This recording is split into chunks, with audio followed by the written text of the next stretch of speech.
ーション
Welcome to the land of long live play where greatness is always waiting.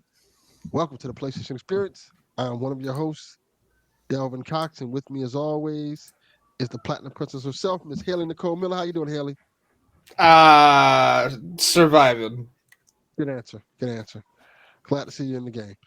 Also with us, the Lord and Savior PS XP Snerts. How you doing, buddy? I am back, and it's fun to be podcasting once again with you lovely people. Good.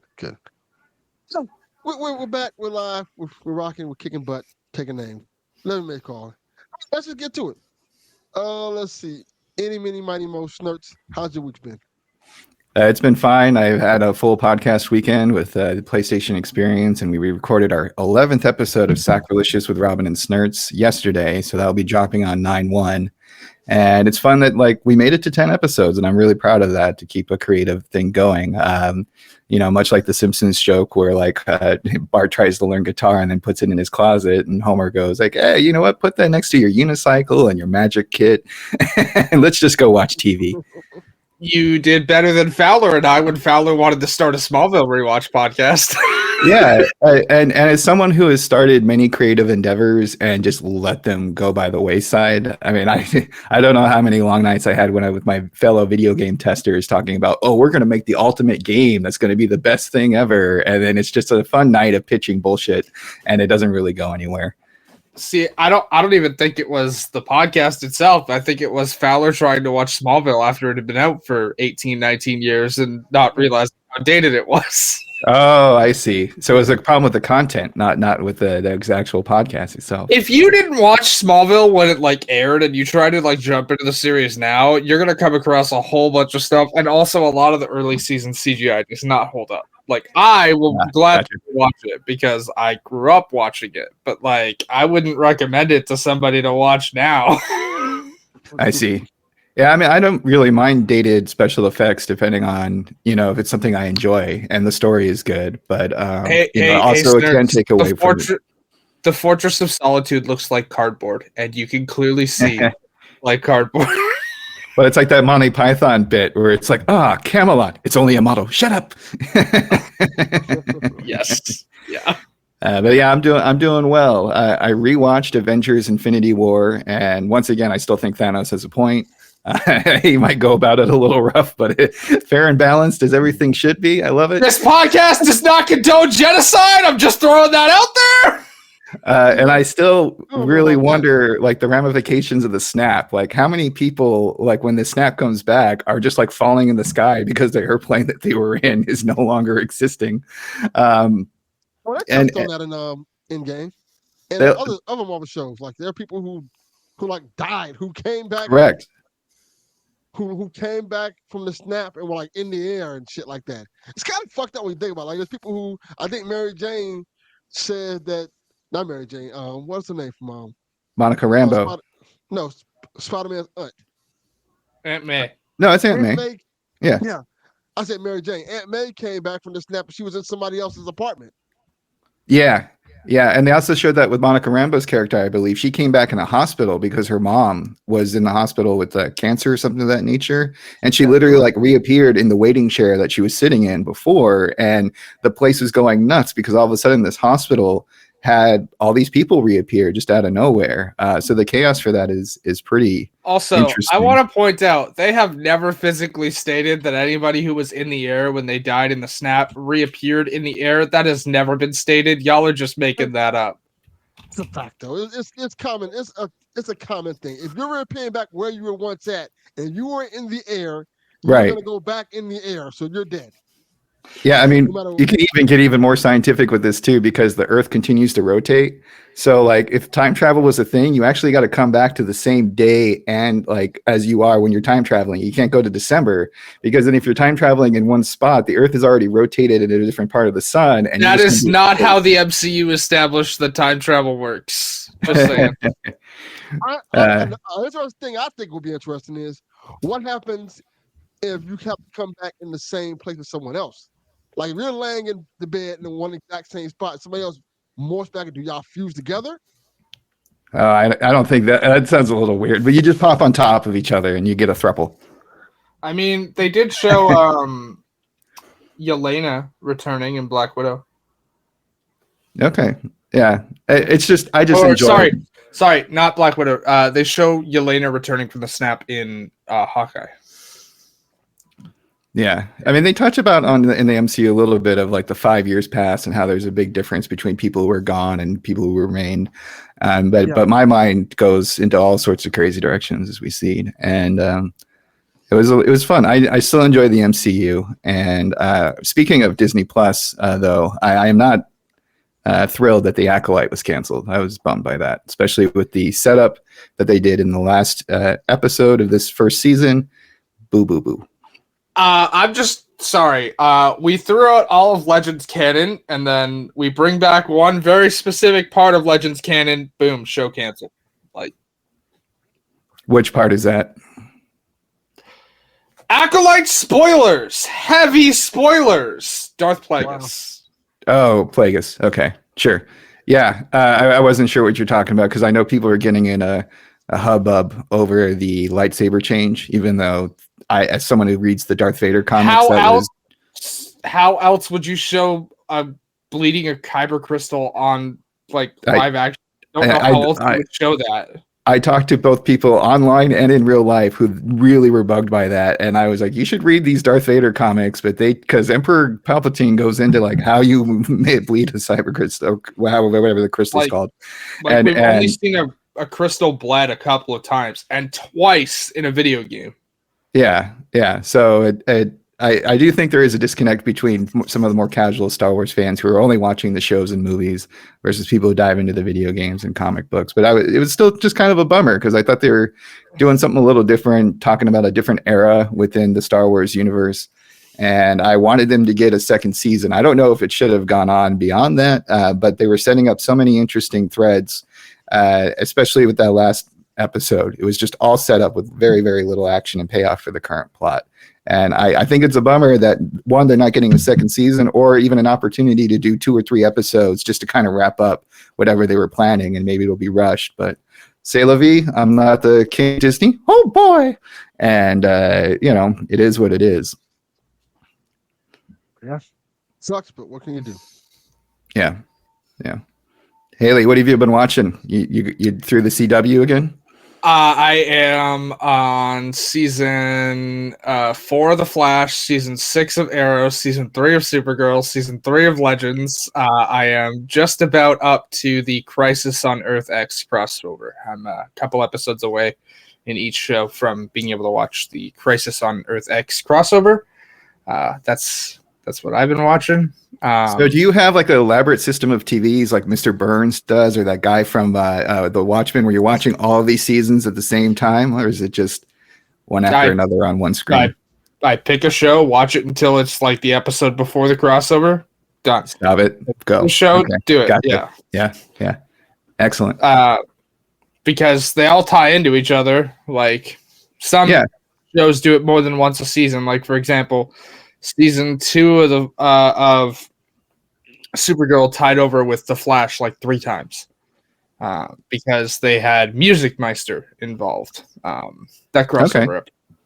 It's the worst rated episode. Oh, is it? Oh, it's so bad. It's so bad. And the only reason it happened is because Darren Criss played Music Meister. Which And it's a musical like episode, I'm assuming, based off the character, right? Because he showed up in I haven't seen the CW shows as much as you have, but I've seen Batman Brave and the Bold, and he shows up in that episode, and it's very musical. Oh yeah, no. So for anyone who's unaware, Melissa Benoist, who plays Supergirl, and Grant Gustin, who plays Barry Allen, both starred in Glee. Oh, okay. So they chose Darren Criss, who also starred in Glee, to play Music Meister, and it was a musical episode crossover, and it was no, not good. That's fine. I really like the Crisis on Earth X crossover, but I have to quote Doofenshmirtz. If I had a nickel for every time they threw a Jewish character in a gas chamber or concentration camp, I'd have 2 nickels, which isn't a lot, but it's weird that they did it twice in the Arrowverse. Also, I'd like to point out they did it to the same character twice. Is that character have it coming, or that character is Felicity Smokes? So no. No. Okay. All right. Well, mean people. That's so like season 4 of Arrow. She gets thrown in a gas chamber. All great. It's like 5 minutes, but like she gets thrown in a gas chamber with the rest of Oliver's friends and family. Yeah. And then in the Crisis on Earth X crossover, which for anyone who's not aware of what that means, Earth X is an Earth in the DC universe where the Nazis won World War II. Oh yeah. There's always those weird, like, what happens if the Nazis won type of deal in comics, and I know DC really leans into it. I think more than Marvel does. Overall, because it's stupid. It's a really stupid thing. You are not incorrect. However, as part of the crossover, it is not the regular version of Felicity that gets thrown into the camp. It is the Earth X version of Felicity, which, by the way, they went way too in depth into this concentration camp. Just saying. Okay. David and everything in there. Wow. All right. That's strange. It's something. But that's what I've been watching. Has anybody played any video games here? Yes. A little bit. Not much. Snerts, you go first. I'm still playing Streets of Rage 4 and City Skylines. I think I need to stop the Skylines because I'm starting to have really bad dreams of like zoning areas and traffic conditions. and I haven't completed the city yet. There's still plenty of empty map, but I think I'm kind of hitting my limit. I'm also wondering if I'm hitting the limit of the PS5 on this game because it is slowing down the more I'm adding. City Skyline are you playing? The remastered version where you can do all 8 tiles instead of the allotted 5 that you get on the PS4 version. And they do straight up say that, like, hey, like, you know, this is going to slow things down. The bigger the city gets, the more it's going to be pushing the PlayStation. Like, I get the crashes regularly on the game. And I've been trying to get into Borderlands 3 because my PC bros are trying to find a new crossover game to play, and it's just not really hitting anything for me. I'm a little bored, even though I still have DLC content to go through, even though I'm still leveling up. And I don't know what it is, but I'm just kind of in this lull right now where I haven't really found a new game to pick up and play. Do yourself a favor. Load up Borderlands 3 on your own. Make a new save file. There's a new feature added. They'll give you a fully leveled character. Doesn't matter which class. Just pick one. You can make it fully leveled when you choose.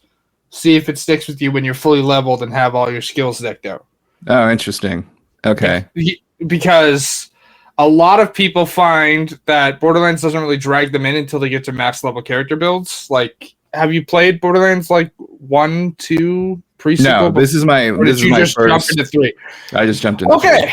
So you kind of chose what I would consider to be not the best jumping in point, really, because like Borderlands 3 story is ass. It's garbage. I know. I've completed the story. Like, my character is level 52 or something like that, and I was starting to play the DLC when I gave up the first time around, and that was years ago. And so I'm aware of it. You know, the Handsome Jack thing. Frankly, I didn't give a crap about the story. It's like Diablo 4 for me. It's a looter shooter. You know, but that's the thing is Borderlands is great for its story. Also, yes, Oh, really? I do agree with Okay. Smoke. Yeah, Borderlands is like Borderlands 2, fantastic. Like the story will absolutely draw you Gotcha. like right in. It's real good. I also agree with Smoke and Joe, like the Handsome Jackpot DLC for Borderlands 3. Yeah, I started the Western one with Rose, like the Devil Rider or something to that nature, Yeah. and it's a very typical Western town type of deal with the sheriff. And I do like the Borderlands style of like the voiceover narrator who, as you're playing, same with when I did the Tiny Tina's Adventures. I didn't play the whole thing, but I went through a little bit of it. So my question for the Tiny Tina's ones, did you play the one that was a standalone DLC pack or the Standalone. actual Tiny? Oh, okay. So that's from Borderlands 2. Correct. That is Correct. not Wonderlands, which is on PS Plus last I checked. Highly recommend Wonderlands if that's more your style because it's Well, the D&D jokes that were thrown in with it, with the narrator and whatnot, was funny. I mean, they were just kind of making fun of it, like, oh, I don't know, here's a gremlin or something of that nature. It's been a while since I played it, so I'm probably misquoting it here. I mean, that sounds like the way Tina plays. It's called Bunkers and Badasses for anyone unaware in Borderlands. Like Dungeons and Dragons called Bunkers and Badasses. So, and that's what encouraged me to try Borderlands 3 because it was really cheap. Like I don't remember how much I spent for it, but it was probably like $20, and I was like, okay, cool. And you know, we'll see. I also think one of the reasons I tried to play is I'm just seeing the marketing everywhere for the Borderlands movie that's currently in theaters, and I think that's one of the reasons I scratched the itch. Hey, before we continue, Delvin, have you looked at your private message? Yes. Y'all still can't hear me low? You're still quiet, low. bud. You're really low. What about now? That's better. Because I'm literally the same settings I was with Shaq, and I don't know why it keeps happening. Whatever, it doesn't matter. It's because Nintendo Shack it's so much more wholesome than us heathens at PlayStation Experience. It is wholesome.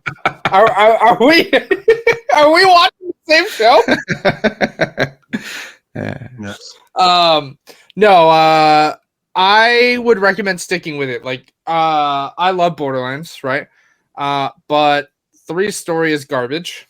It's like the main story is just not good. The gunplay and everything is a massive improvement over 2. Yeah, the gunplay's fine.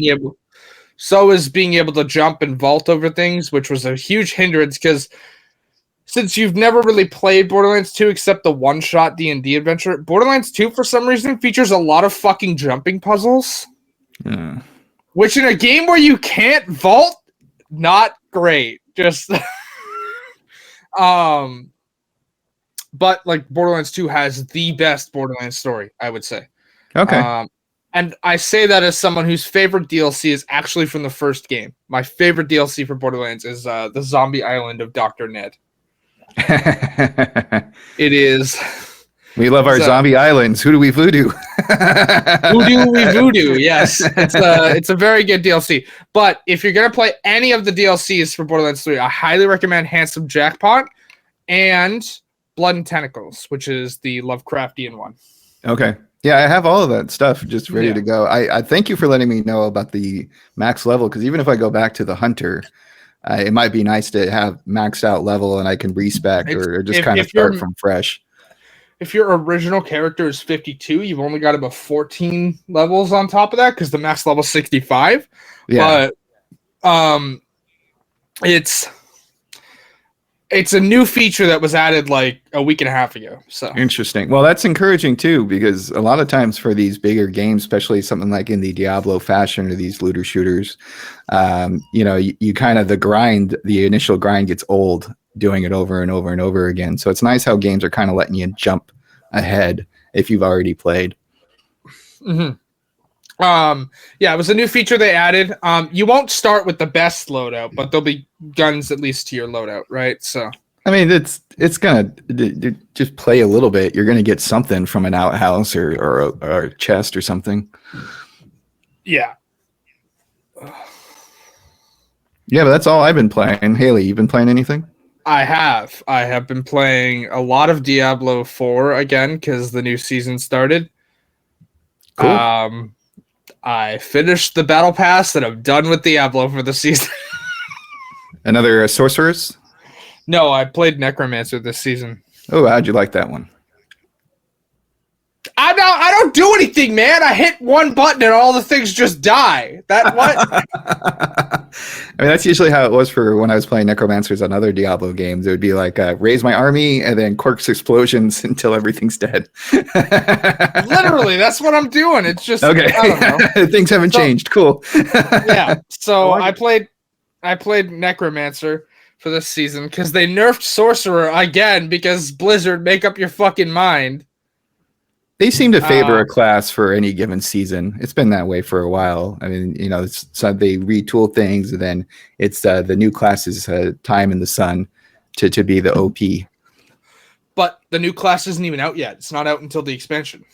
No, I meant as in a new class that is overpowered, not a brand new class overall. Like they seem to kind of rotate. Like for a while, it was the rogue, then the sorceress, and then blah blah blah blah blah. You know, the tiers. Oh, in Diablo, change. no, they've literally favored one class since launch, and that's Barbarian. That's it. That's the one class that's been favored since launch is Barbarian. No, the rogue was like really buff for a while. I went through that game so quick with the rogue. It was so powerful. Still powerful, but Barbarian is more powerful. You can get up to 1,000,000 damage in one attack. Oh, neat. It's by spinning or jumping? Both. Jumping and spinning. Yes. It is absolutely like broken. I've also been playing some Cyberpunk. Cool. I finished Judy. Like I finished the second to last quest in Judy's personal quest line, which is, hey, help me save this club. And my favorite part of that entire quest is how like one of the people helping you essentially betrays you, and they're like, this is what needs to happen. And I was like, no, you're a fucking idiot. And then they're like, I think I know which one you're talking about. Yeah. You forget, I have a combat ship too. I'm like, great, cool. Let me just, oh, you're dead. They didn't even initiate combat. I just bopped them in the nose and they were dead instantly. Sure. Yeah, I know that scene you're talking about too, and I'm like, I'm just gonna wreck everybody in this room right now. But she's standing there all gloating and whatnot, and I'm like, dude, you're an idiot. And literally, if you look at my V, hi, I have flaming gorilla arms. I have a combat ship too. You're dead. Yeah. Like, she didn't even catch fire. She just fell over. Just a little flick on the nose. Yeah. So essentially now I'm waiting for Judy to call back for me to do the last part of her personal quest. So I just been building up money to get the auto jock achievement, which is like all of the cars. Oh, because they patched the exploit I did that was in the game originally that let me do it the first time, which was there was the mission where the painting would crash land. Okay. You could sell that painting and buy it back for $1 and then keep selling it and selling it and selling it and selling it. And that's how you rack up funds so you can buy all the vehicles. Yeah, because you need like $2 million to buy every car. So yeah. No. I agree, Delvin. That's when I see those kind of stuff, I'm like, I'm good. I just don't care. But I don't even like driving in that game that much. It's okay, but I'd rather run around on foot and double jump and dash and all that other fun stuff. I did it on the PS4, and then they brought the PS5 version out, but achievements don't transfer, so I have to do it again. It's fine. That was the same thing with Borderlands 3. I was able to transfer my save from the PS4 version to the PS5. Yep. And then I leveled up once, and it's like achievement. And I was like, oh, interesting. Yes. So the only achievements that transfer for Borderlands are any map locations you've completed and your level. That's it. Oh, that's all the transfers. It's weird. Neat. No, because I had a fully leveled character when I transferred my save. So guess what didn't transfer? Oh, is all the level up ones or? Yep, my location data transferred just fine. Levels, no. Huh. Yeah, it's weird because I remember getting one as soon as I hit level 51. It was something like, "Oh, you hit level 10 or you hit level 25." I wasn't paying very close attention, but I did notice a couple achievements kind of fire off as soon as I leveled up. Yeah, that happens pretty quickly. I've also been playing just other games randomly because I'm kind of waiting for Star Wars Outlaws to launch. Yeah, that's gonna be good. I can't wait. Which you can say it. He's already posted it. So yeah, no, I know. We talked about it on the show. I said one of our PSVG members, Dev, is already playing it, and he'll give his take an opinion on, I think, on this week's episode. So yes, Wednesday. I get to play the game Tuesday because I bought the gold edition. So no, I would not be buying the gold edition. You've already bought it, sir. Yeah, I bought the regular edition. Absolutely not. You gotta wait till Friday then. I'll be fine. I think he'll manage. He's gonna have podcasts like 3 or 4 more times today anday, as it is. He's so busy. I keep trying to get off podcasts, and people keep trying to bring me back on podcasts. Which podcast are you trying to get off of? Every podcast. Even his own. I have things I have to do. Yeah. I'm very much looking forward to the review from Dev and from Hayley and Delvin whenever you get around to it too, because I think I am in for this game. I am just wondering if I want to spend full price or wait for a price drop. Odds are, because I am just kind of looking for a game. I'm very much in the ether right now, trying to find something that sticks. It may be the one that I just decided to make the plunge for because I love Star Wars. I like Ubisoft. So maybe it's worth getting in on the action. I mean, there's also Astro, which is out next week. Yeah. Okay. Yeah. Cool. It's gonna be cool, but I'm not there day one on Astro. That's again, like I think next year or 2 years from now, it'll be free on the PSN, and I'll be like, oh, look at this. Donnie's gonna fire you. Donnie's gonna come in here and just hide Snerts from view. Yeah. I get why people like Astro, but it's platformers are not my Astro is so good. And if they're gonna have more of those motion controls too, no thanks, I'm good. But Astro, dude, it's so good. It's such a fun time. And in 2 years, when it's free on the PSN, I'll be ready to take the plunge. I will literally stop you from claiming it. You diabolical son of a gun. Haley's gonna find a way to LA and sabotage my PS5. If you are not into Astro, Lollipop Chainsaw Repop is the week after, or Dead Rising Deluxe Remaster the week after that. There's a lot coming out. It's very busy release schedule coming up here. Also, I need to find Wukong trailer or demo somewhere. I want to play it before I buy it, but I am very curious about that game too. No, I'm cool. I'm cool on that one. Yeah, that one can. But I've learned from experience and watching Hayley over the years, if you want someone to play a game, all you have to do is just say that game's name over and over again, and then they will play it. But Snerts is Stro. Assassin's Creed, Snerts.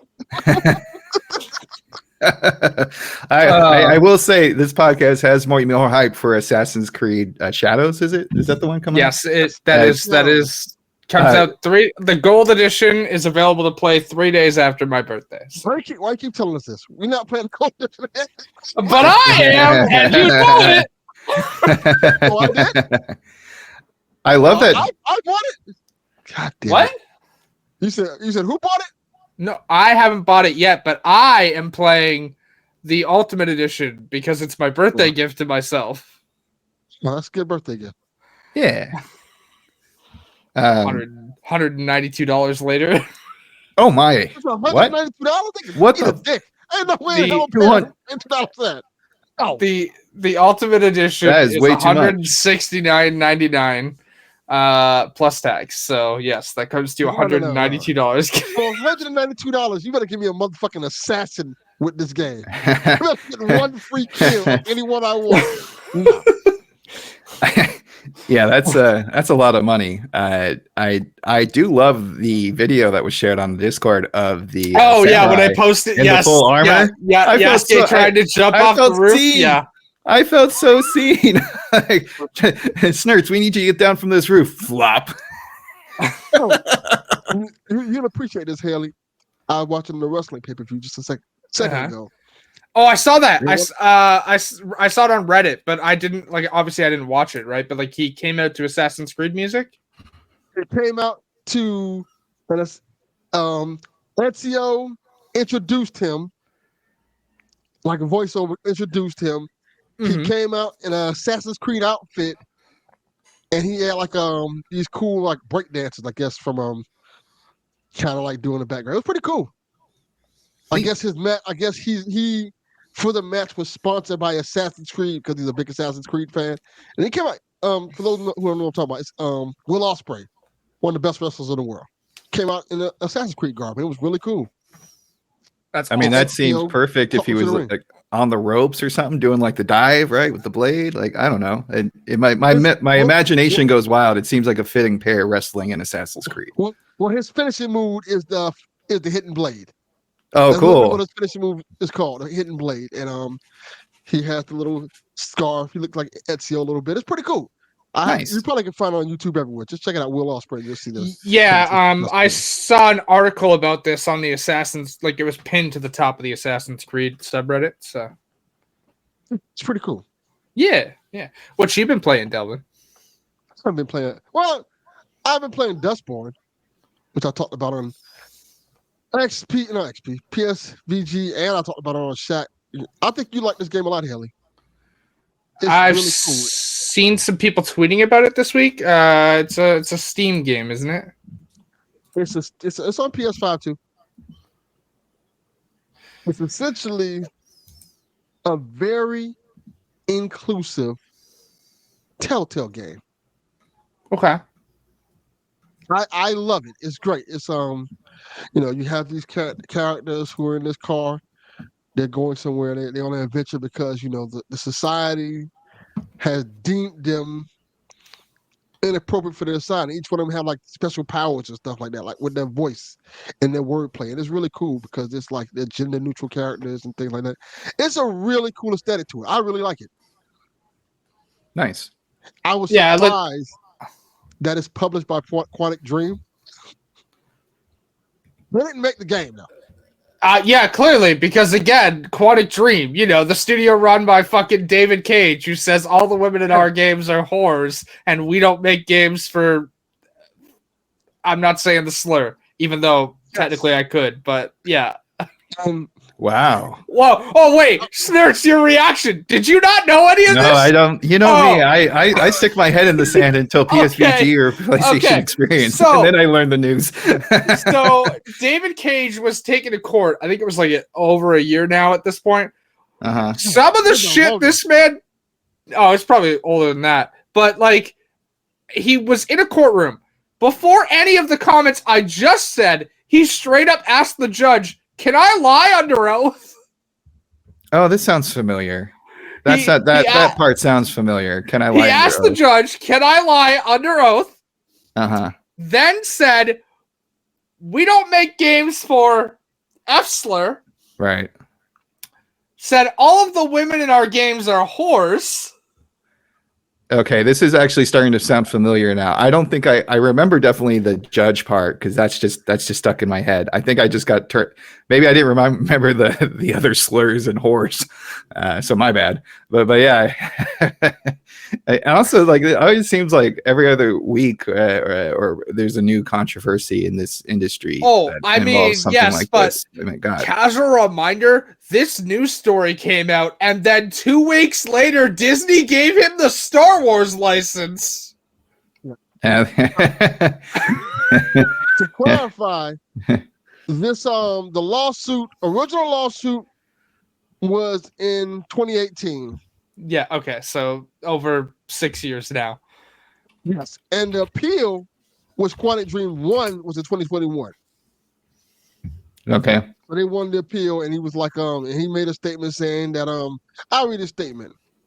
I don't know if I believe it or not, but I think I should read a statement. It was later alleged that Cage said that all female characters in his games were whores and that Quantic Dream didn't make games for slur.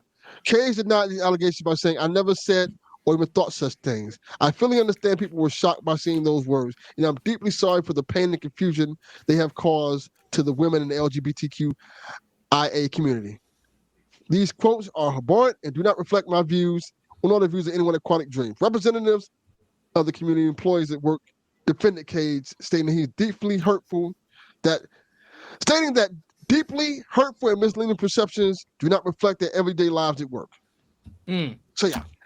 Okay, sorry, I know this wasn't in our news, but I'm gonna point out that's a load of steaming bullshit coming from the man who, against his will, had nude renders of pre-transition Elliot Page in the game files of Beyond Two Souls that people later data mined and stole.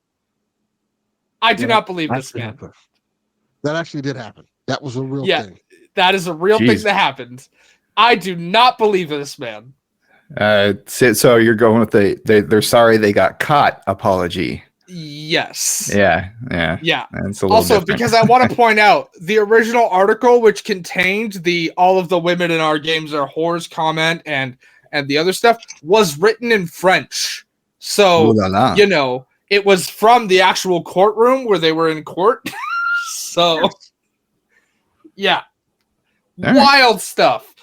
David Cage is a wild individual. I would call him more wild than Peter Molyneux, who somehow returned. Yeah. Far worse games. Okay, hold on. On the Peter Molyneux thing, did you guys see that he's not certain that he can use the name that he's using for his game? Oh my God. This is the guy who did Fable, right? Yes. Okay. Peter Molyneux was the guy who overpromised features on. Oh, I remember. That original hype. It was like, you're going to have a single blade of grass that you cut when you're a child, and you'll notice that section of the grass is lower when you grow up to being an adult. And then I start playing Fable on the original Xbox. I'm like, this is one of the more ambitious RPGs I've ever played, but it is nowhere close to what the hell you were promising.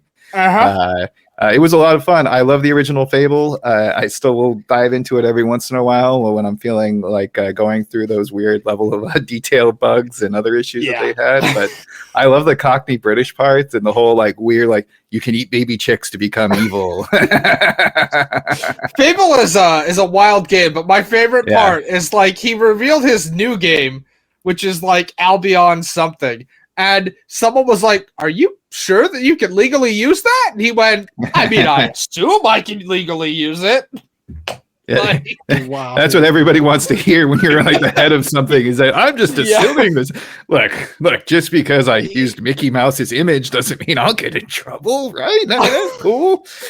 he essentially was like, I mean, I assume I was in courtrooms with lawyers and whatnot working with this. And I'm just like, this sounds like something you would say if you hadn't done that. This is a problem for business affairs. Oh, man. Oh, boy. Goddamn Simpsons character. He actually could be. He could be like the local game developer in The Simpsons, and everybody is just sick of him overpromising and underdelivering. You know, Bart Milhouse kind of rolls his eyes at him. He's like, oh, this guy again. Yeah. You play anything else there? This Dustborn though looks pretty cool. I'm looking at their website right now, and I like this like weird wrinkly Kennedy guy who apparently I'm assuming is the evil politician. And I like how the cast looks. It looks like a very eclectic group of characters. I'm sorry, wait, do they have a wrinkly old guy named Kennedy as the politician? It just reminds me of Kennedy, maybe because the guy was in the news recently, the junior, right? But he has like he's just looks like a wrinkly politician, and he has the little pin with the scales of justice and the sword. Snerts just walking right past the did he I missed it. Kill a bear comment? No. Oh yeah. Did he kill a bear? He killed a bear. Leave it in Central Park? Sorry, I'm still having a little hard time hearing Delvin's, but that bear is wild story. What like just the logistics of everything. Like, I forgot I got a steak dinner to go to. Let's just leave the bear in the car. What? Did you not see the one that came out this weekend? Which one? About his daughter with Ben Affleck about a whale carcass? Oh, okay. So I knew about Ben Affleck going to Kennedy after being done with J-Lo, but I did not hear about the whale carcass. Oh, yeah. She was like, yeah, at one point we like rubber banded this whale carcass head like back up, and I'm like, what are we? What? Why? Oh, So why on, are the Kennedys? I will. I'm sorry, the Kennedys are like royalty in this country, and I don't know why they are, but they are. And it kind of cracks me up that somebody who is in the upper echelons of our society is eating roadkill and like whale wash-ups like on a regular basis. Like I don't see like a whale beached and being like, wow, that's gonna be dinner for the next month. Yeah, here to read this We article. call people like that in my community crackheads. Yeah, Forget exactly. Yeah. I mean, it used to be very bad jokes about like really shitty restaurants, like pulling off venison roadkill, right? To get you your burger or whatever. But yeah, this is a whole new level. Yeah. Okay. So this article came out this weekend. Forget brainworms, Central Park bears, and barbecued dog carcasses. It's time to talk about the whale. Profiled by Town and Country for the magazine's Christmas 2012 issue, Kit Kennedy shared a bizarre anecdote about what the writer characterized as her father's extreme environmentalism. Around 1994, Kennedy caught wind that a dead whale had washed up on a beach in Hyannisport, Massachusetts, and rushed out to the scene with a chainsaw and 6-year-old Kit in tow.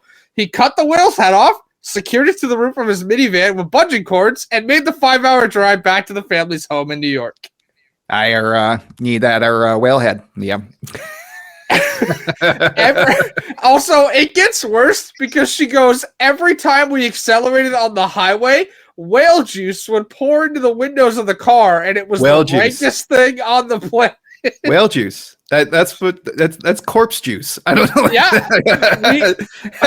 Whale juice. Oh my god. She also said we all had plastic bags over our heads with mouth holes cut out, and people on the highway were giving us the finger, but that was just normal day-to-day stuff for us. What the fuck is up with this family? A ski mask would be more appropriate than a plastic bag with holes cut out in it. That's some ghetto ass shit. I love that this surfaced after Ben Affleck getting divorced from J-Lo. Right. Yeah. I have never said this more serious in my life. So let's get to the goddamn.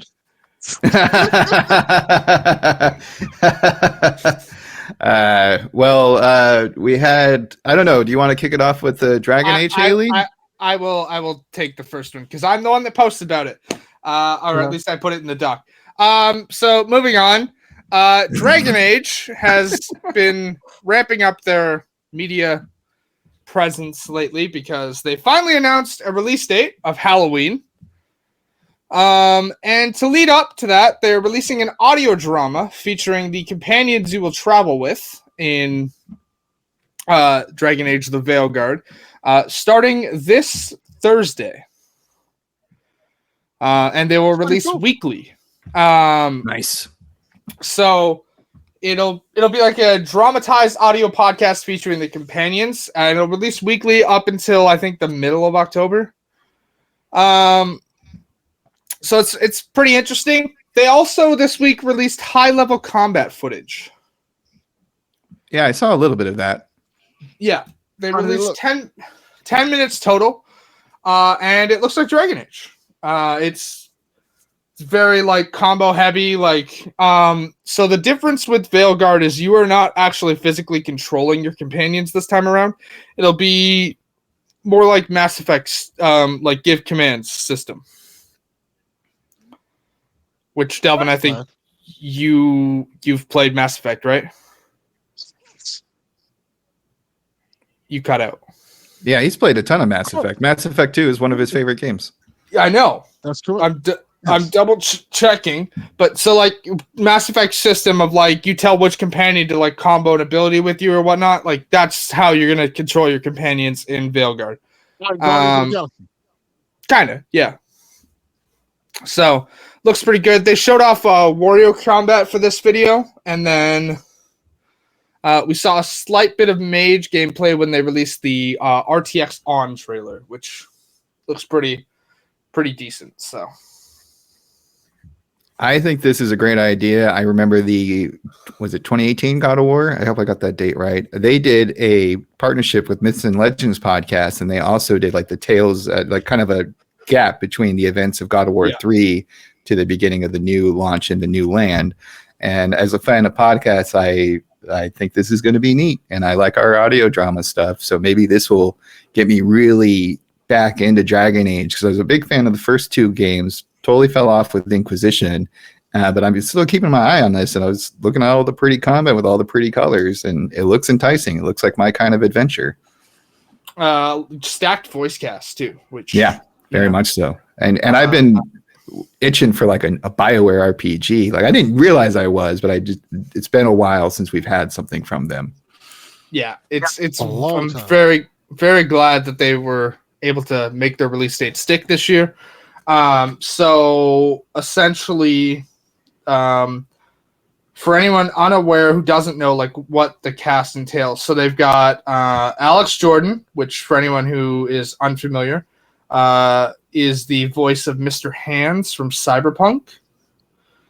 If you've played Baldur's Gate 3, he also makes a lot of the sex noises in that game, like literally to the point that when he was announced for the voice cast of Dragon Age, most of the articles were like Baldur's Gate 3 sex specialist cast in Dragon Age the Veilguard.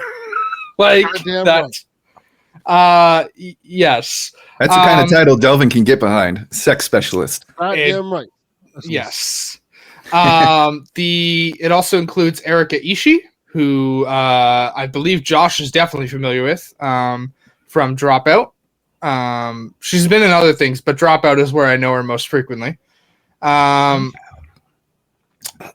Matt Mercer, a big like stacked cast, basically. Like it goes.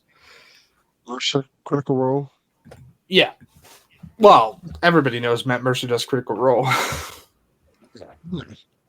You could be living under a rock and still know that Matt Mercer does a D&D podcast. So Matt Mercer is actually not like one of your companions. He's one of your companion's companions. He's playing a little skeleton dude. Nice. Yeah. There's a bunch coming up with the cast there. And Claudia Black is back as Morgan as well. Sweet.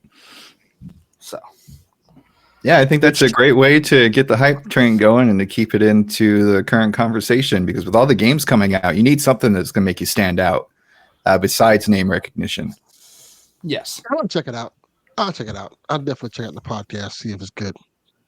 I like audio dramas, so I'm down. Yeah.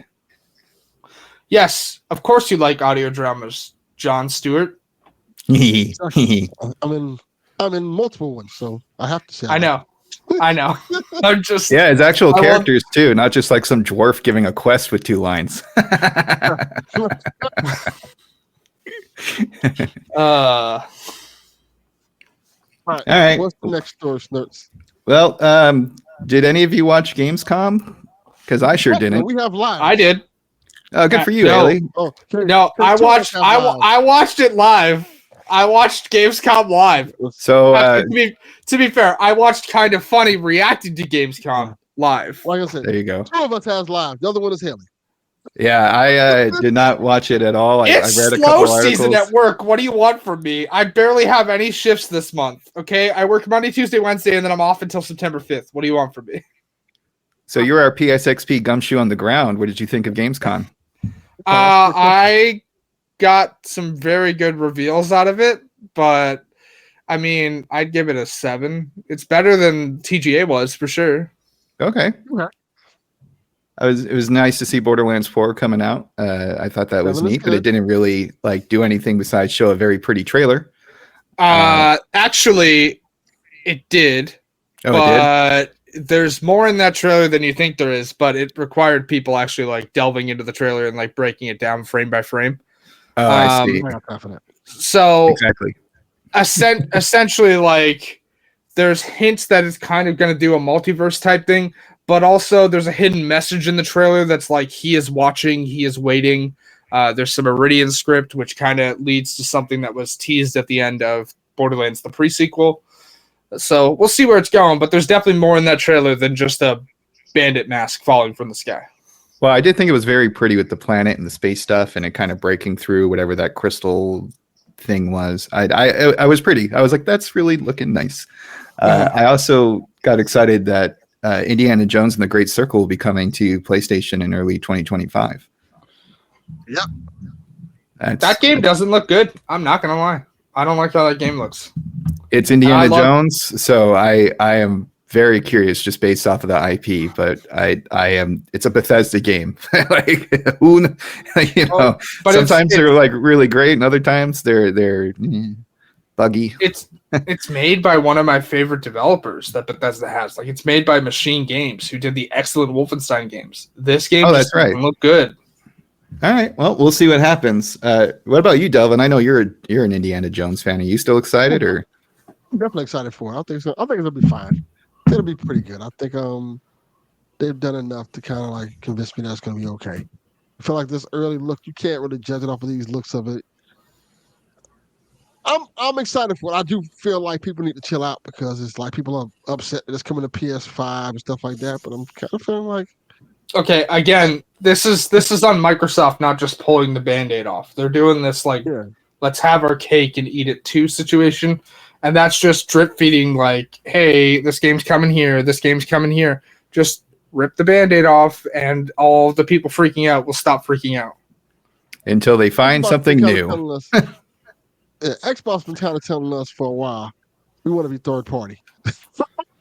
Yeah. It's not a secret at this point. So it's just no. So everyone freaking out over Indiana Jones being like coming to PlayStation. Okay, I don't know why you're freaking out. Like, Xbox has explicitly said this is happening. And frankly speaking, I think if it was just only an Xbox exclusive, we probably wouldn't get a sequel to this. Like, it probably would fail. Oh, I see what you're saying. But yeah, if it's on all platforms, odds are sales will be higher, which will encourage a sequel down the line if it's good. Yes. Yeah, I hear you. Yeah. Looking at the other stuff, it's the usual, like, you know, Marvel's Rivals and Street Fighter 6, I guess, is getting a new character. Nothing. Hey, really... man, we got that Dying Light trailer. That was fantastic. Oh yeah. There you go. Standalone game, right? What, Dying Light? Yeah, standalone game in the series, Dying Like the Beast. Yes, so this originally was going to be DLC 2 for Dying Light 2. Its scope has evolved past that, so it's now a standalone game. And for anyone wondering where in the timeline it sits, this game actually starts right after the events of Dying Light 2. Nice. So, Goat Simulator is getting remastered. Who cares? Can we put Goat Simulator into a fucking vault and then throw that vault into a volcano? I'm so tired of it. Yes, and then they'll find that vault in Borderlands 4. Heyo. That fucking trailer, though. All of the people going, what the fuck is this trailer? I'm like, well, hey, this trailer is like doing the Arkham Asylum reveal trailer thing. But instead of it being Arkham Asylum, it's just a bunch of remaster jokes. There you go. Like it. Yeah, all right. Well, anything else from Gamescom that y'all want to talk about? I mean, Mafia: The Old Country is an interesting one as well. Oh, I heard recently too that there'll be a Sicilian dub for that. Yes, so that was revealed because the Steam description does not list Italian as a voiceover option, but the devs were like, well, yeah, we're committed to being like accurate and whatnot, so there will be a Sicilian dub on Twitter. Like they posted on Twitter about that.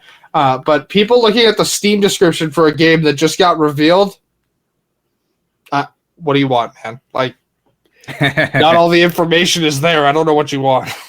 Go outside, touch grass. Stop concerning yourself with this. Oh, another fun thing that came out of this is Randy Pitchford's comments came back to bite him in the ass. Who? Do you Good not job. know Good who job, Randy folks. Pitchford is? No. He played for the Oh, okay. So he's like a head guy at Gearbox Studios, the studio that does Borderlands. Yeah, I know Gearbox. And when Borderlands 3 came out, he prophesied that 10 years from then, Steam would be a dying service. And he said these comments the same day that Borderlands 3's Epic Store exclusivity deal got announced. And essentially it was a big hullabaloo, right? Okay. And so when Borderlands 4 was announced, Steam is actually in the like trailer thing. So so his comments came back to bite him in the ass. On top of him being a wildly like overreacting idiot on Twitter this week. Okay. Because people were criticizing the Borderlands movie and he couldn't take it. You know, something I didn't see on games. Oh, sorry. Go ahead, Devlin. So why you couldn't take it? And also, what do you expect? He had Kevin Hart play one of the main characters. Yeah. Well, and Jack Black is Claptrap for some reason. Like what? So why he couldn't take it? Because I guess he's just not a fan of people criticizing the way that movie went. But like, dude, that movie is so bad. There's a literal scene in the movie where you can see one of the crew members opening a hatch for like the actors. Like, it's so bad. It's so bad. Now I want to watch this. I'm gonna watch it. I'm just waiting for a streaming service. I'm gonna watch it for sure. To be on a streaming service. I did not spend money on this, but this clip got posted online. Yeah. There's a literal scene where they're about to go down like a sewer hole, and you can see the crew member opening the lid from the backside of the thing for one of the actors to go down the hole. It's so bad. It's so bad, dude. Now I have something to look forward to when watching it. It's wild movie, but also like the lore changes that they made for this movie are fucking weird. Yeah, I watched a couple of film reviews of it on the YouTube, and the whole like delays of production. Kevin Hart playing a straight man. It PG-13 when it probably should be rated R. Here's my favorite part about it being PG-13. It was filmed as a rated R movie, and the studio cut it down. Even worse. Yes. Yeah. So Borderlands PG-13. Nope, throw it in the garbage immediately. Yeah, that doesn't make sense. Yeah. But no. So he essentially Before you move on, the Claptrap what is it? Popcorn box is cool as shit. Oh, okay, that could be box? cool. Yes. Yeah. Snerts, I want you to look this up right now. No, I think he has it. He must have gone seen a good movie, but still got the popcorn bucket. Probably. This seems like a Delvin thing to do. He tried to get me the Batman popcorn box, but the Batman with the light, the bat signal. No, it was actually the bat cowl. Oh, okay. That looks cool. That does look cool. Yeah, that's. This moves. A lot of the pieces on it move. This is a fucking box to put popcorn in. It's so fucking cool. I was gonna say that looks like a legit toy, or yeah, man, I could stash my weed in there. Yeah, you could. Claptrap, where you at? I need you. Yeah. So also, a lot of the cast didn't film with each other, so the movie feels disjointed as hell. But you can see like there's a lot of shots with the back of their head.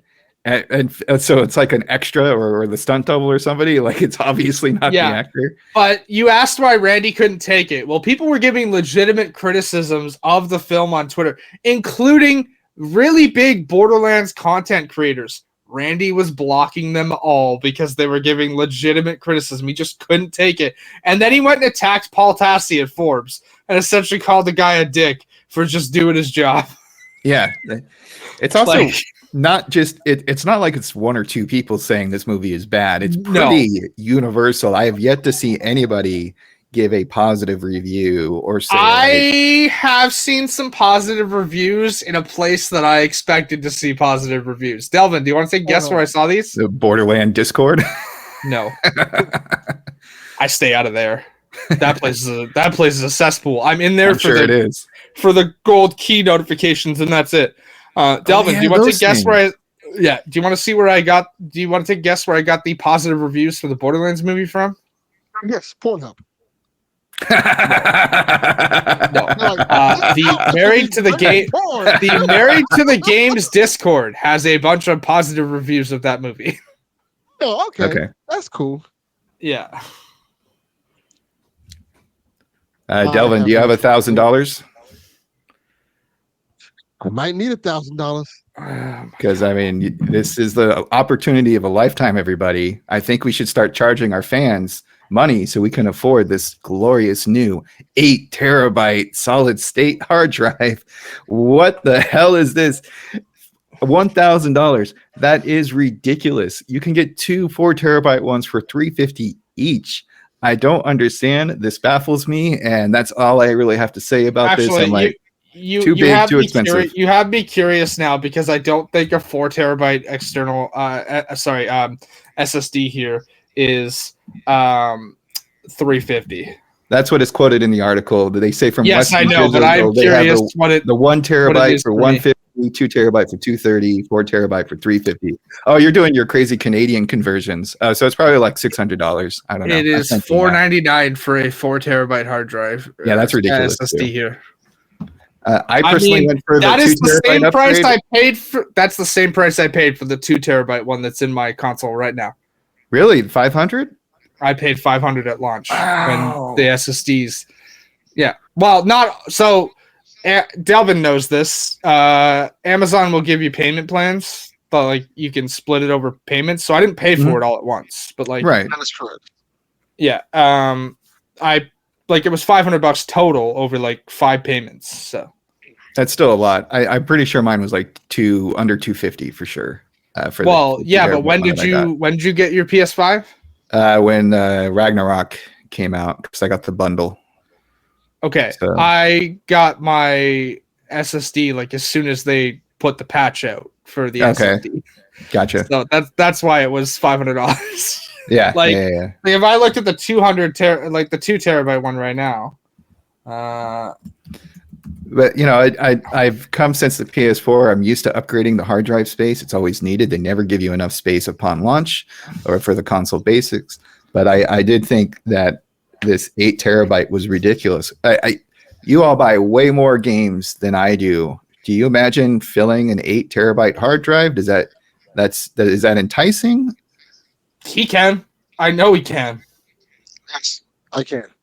Okay. But I still don't want him to fucking do it. Don't spend $1,000 on this. That's not worth it. Don't do that. I don't know, Hayley. It's tempting. Don't do it. Anyways, you got Christmas coming up, man. You got to tell the friends and family. This is what I want. This is what I desire. Don't do it. The 2 terabyte that I bought at launch when the patch went out is now $160 Canadian. So yeah, see, that's much more reasonable. But yeah, I totally understand when it's all big and brand new, everything's a little bit more expensive. But it's also because the price of like solid state drives has come steadily down. So yes. Yeah. I mean, I remember asking questions when I was just a fan of PSVG or PlayStation Experience, and the main reason given why we don't have bigger hard drives is just the cost, and that does make sense. $1,000 for an 8 terabyte SSD though is crazy. Absolutely not. That sounds fucking insane. When it's more than the cost of the console itself, and this includes multiple controllers. You can get like 4 controllers, the console, maybe some plates, several games, right? Like it's wild. The sticker price really shocked me. I'm gonna need a sugar mama. That's all it says to me. Yeah, you can do it, man. I have faith in you. Hit the mean streets of Miami. Find that sugar mama. Yeah. Find me a sugar mama. Look here. I need this 8 terabyte hard drive, baby. And if she What I says do- yes, that means you found a winner. Yeah, there you go. That's how it has to be. If she says, "What the fuck are you smoking?" Well, that's a common Right. response. Yeah, what is a hard drive? I'll show you what a hard drive is, babe. Oh, Yeah, giggity giggity giggity do. I did not realize Quagmire was a member on this podcast. hey, Peter. You ever heard of this Hello. thing called the internet? Giggity. Hello, 911. Yeah, it's stuck in a window this time. I still love it when he discovers internet porn for the first time. And they're like, Quagmire, we haven't seen you in a while. And like he's all disheveled in his like bathrobe, and like his left arm or his right arm is just jacked. Yeah? I have no idea what you're talking about. I think the episode where he's like, yeah, hello, 911, it's stuck in a window is the last time I can cognitively remember anything from Family Guy. I'm just going to point that out. I know that's very early Family Guy. Like that I think that's the first 3 seasons. It's definitely because I remember seeing that one. I remember the Y2K episode as well, but like... Yeah, no, I'm right there with you. I remember watching the DVDs on heavy rotation, but anyway, so Black Myth Wukong is now the fastest selling games ever with 10 million and counting. Released on August 20th, had a massive debut, selling 10 million copies between launch and August 23rd, and the Metacritic score is currently at 81. So a lot of hype for Wukong, in addition to the controversy as well. You mean? Also, controversy. You mean the factual reporting done by IGN about the developers' terrible comments? Yeah. I wouldn't call that a controversy. I would call that factual reporting. Which is raising... It's still a controversy. It's only a controversy to the same people that we've discussed several times on this podcast. Yes. I'm talking about the people who harass me in my emails. I know what you're talking about. I'm trying to figure out what the fuck is behind this game. The Chinese. Like, yeah, that's my assumption. It's 2 billion of them. It's mostly Chinese people because, and I don't mean that as a dig. Like, it's literally like China's very first like big AAA game, and they're buying it in droves. Like that's. I had no interest in this game. I was like, this looked kind of mid, like. And it seems like this game is just like selling hotcakes. People are like go all over the moon over it. I'm like, where's this game coming from? So, Delvin, do you know what this game is, or should I like delve into that? What the game is itself in terms of what the plot, or the people who are using the game as some type of. Oh no, I mean the plot. You know what the idiots are fucking doing with the game. Yeah, because Donnie talked about it on PSVG. So tell me what the plot of this game is. It's a retelling of Journey to the West, which is a Chinese mythos. Chinese mythos, yes. However, it's not a very good retelling because they've completely changed the character of like Sun Wukong. Right. Like he's completely different in this game than he is in the actual mythos. But the idiots are. By the way? Pardon? Yes. It's a Souls-like game. It's a Souls-like game. It is not a Souls-like game. That is. They say it's not a Souls-like game. They have a lot of Souls-like features. No, it is a hard game, but it is not a Souls-like game. It is an action game. It's very heavily just a boss rush action game. That's it. Yeah, okay. Boss rush action game is very accurate. But I was thinking the similarities are like you can go to campsites that refill your health potions and whatnot and respawn all the enemies. So there are certain elements there. But but those were a thing in action games before Souls. Like this game doesn't have like souls or anything like that. So okay, so that's the distinction there. Because I read a couple articles where it's like it's kind of like they're towing the line. Right, like between Souls-like and action and whatnot. But I also I love the mythology of Journey to the West. The Myths and Legends podcast, I'll mention them again because they're one of my favorites. But they have monthly stories of Wukong and his team with the monks and whatnot. And it's a wild character with all sorts of powers. You know, any of his little hairs can turn into duplicates of Wukong. His staff, which is I heard is an inspiration for Goku with the whole power pole thing, can go as small as a toothpick and he sticks it in his ear for storage, or get as as large as a tree, and it's a very fun Avengers like team up story in the mythos itself. But I heard we don't get that, but there are, for people who do know it, there are hints throughout the game that that might be the Piggly guy or the dust demon that accompany him, or the weird dragon that's a horse. I don't know if it's all in there because I haven't played it myself. This is just what I've heard through the rumor mill, through coverage of the game. Yeah, it's a very weird retelling of Journey to the West. Yeah. But for the other part of this, people wondering what the idiots are doing, I've seen a bunch of like wild tweets about it, including one who was like, "This is the Ocarina of Time of our generation," and I was like, Sorry, what? That's no. What? That same tweet, by the way, includes the line, "Finally, the adult Souls-like game we were waiting for." That's also ridiculous. Wasn't that Bloodborne and all the other Souls-like? Aren't they all adult? Isn't that like part of the thing? Yeah. Elden Ring doesn't look like it's for kids. What the hell? Elden Ring features an item that you literally pull blood from a womb. What are you talking about? Like, not adult-like enough. Yeah, I guess. Sticking your hand into the air and reaching into the proverbial mother's womb to like throw blood everywhere. Like very childlike. I mean, that's what I showed the listeners. Okay. Kyle, I don't know if you're listening, but I need that clipped immediately. I need it clipped immediately. Yeah. I often see my kids sticking their hands in the wombs and pulling out blood. That must be a Florida thing. Yeah, common thing kids do. Hey, little Timmy, what are you talking about there? In the yard. Pulling out a womb? Go ahead, kid.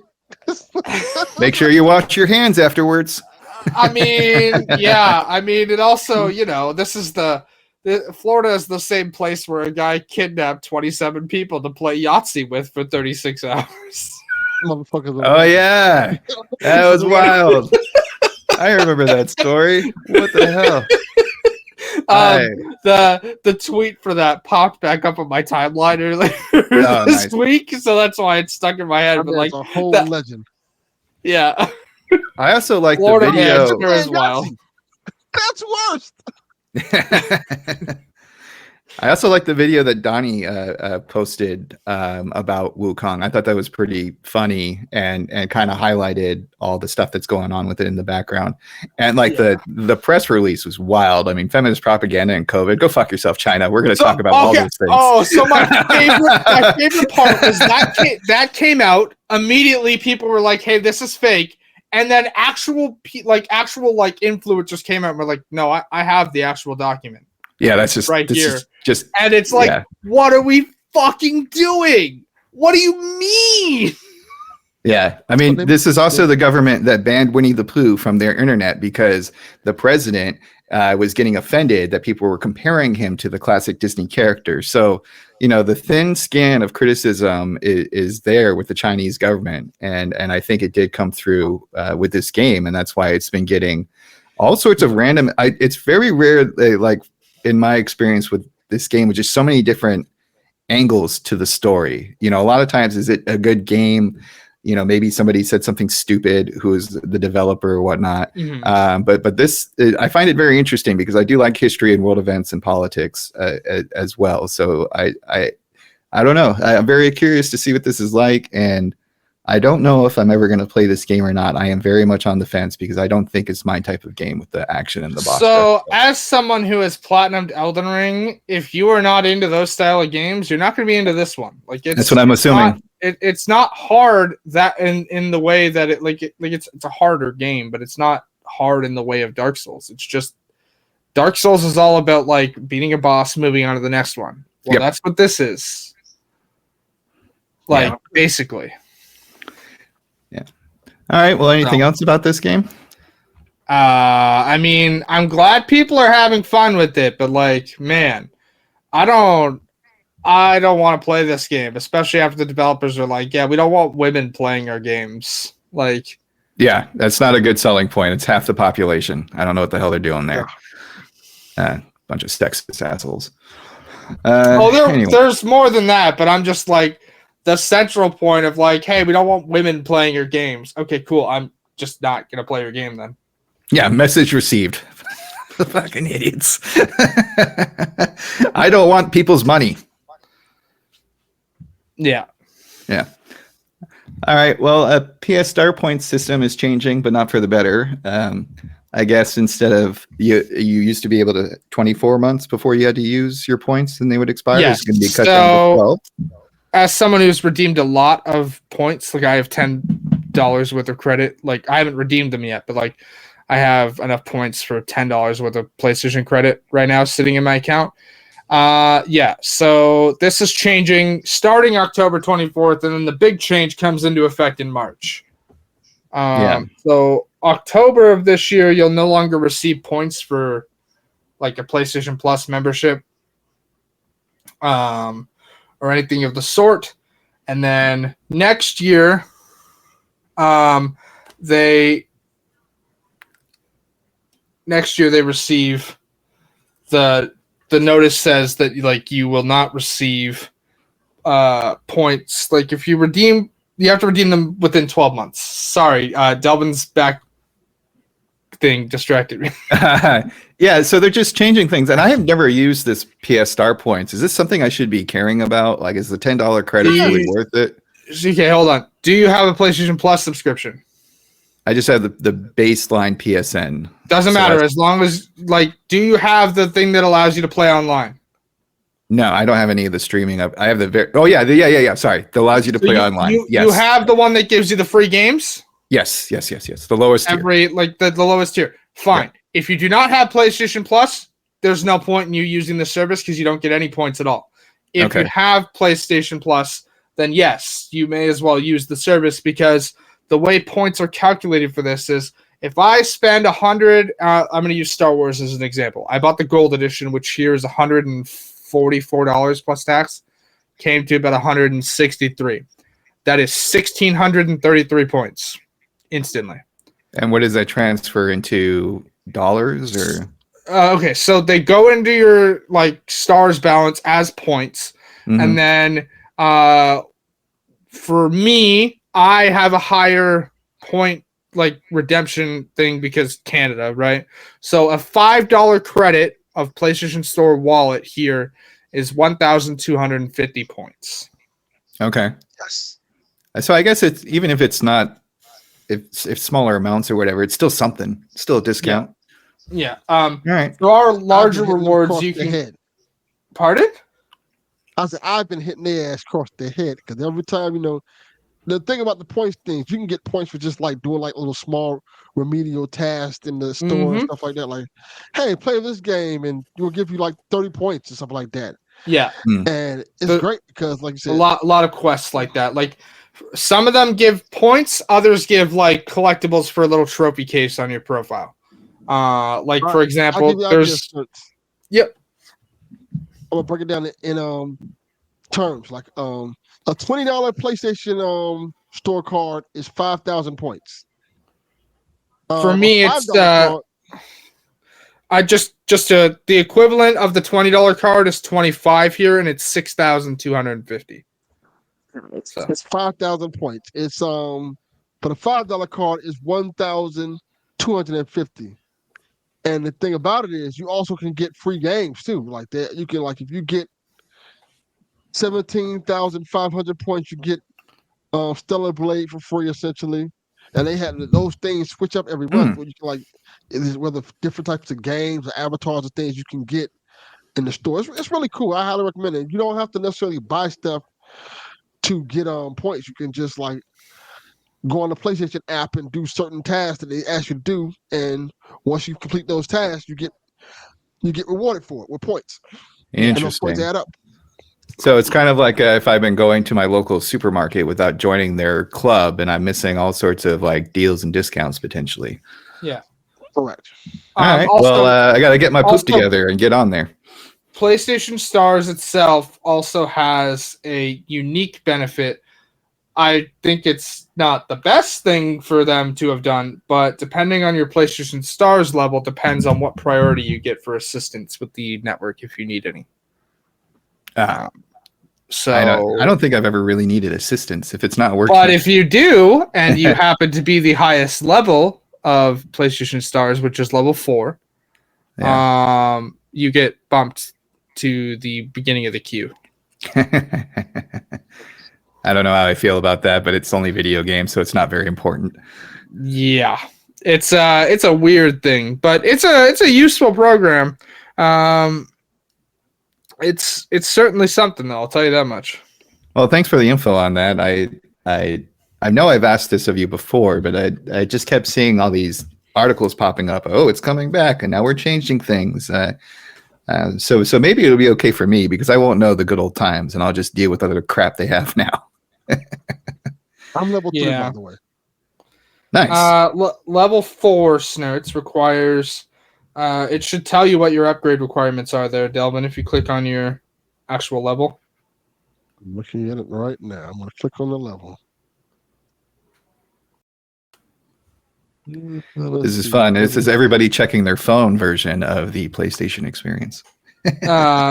No, I am claiming something that I have to claim now or I'll lose it. So, look at that. I can sign up easily through the app too. Yeah, you can only. It's only available through the app.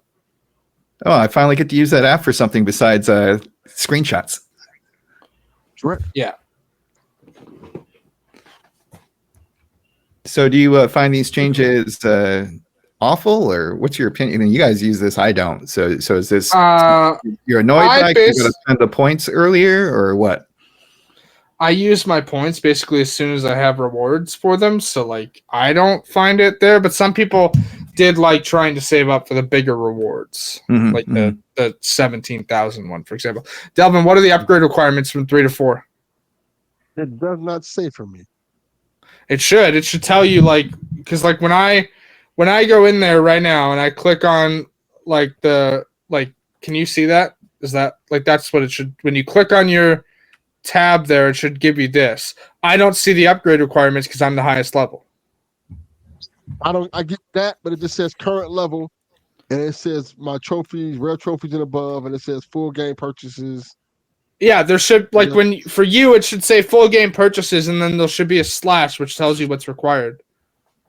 Does not say it. Interesting. Is this it? It says full game purchase 46 out of 2 /2.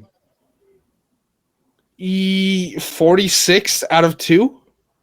It says 46/2. Yeah, so that means you passed the requirement to move up, and I don't know why it didn't do that. How many trophies do you need to earn though? Because trophies are a requirement to level up. And that's where the problem is. I have 17 out of 32. Quick, Hayley, log into Delvin's PlayStation and get trophies for him. I literally wouldn't be able to play anything. He game shares with Lucas. I wouldn't be able to play anything on his account. I was just joking. I know. I would help him out with it, but I can't because he game shares with Lucas.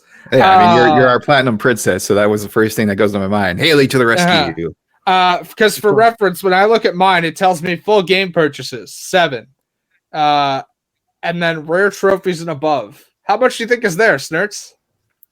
Hundreds, thousands.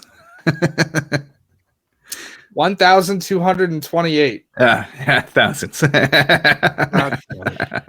Yeah. So, but also, so your level will reset at a certain time. I am level 4 through January 1st, 2026.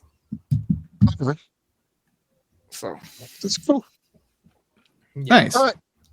We got any more things left? I want to get to these these questions. We've been going for a while.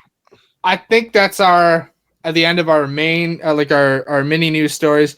We didn't really pick a main topic this week, did we?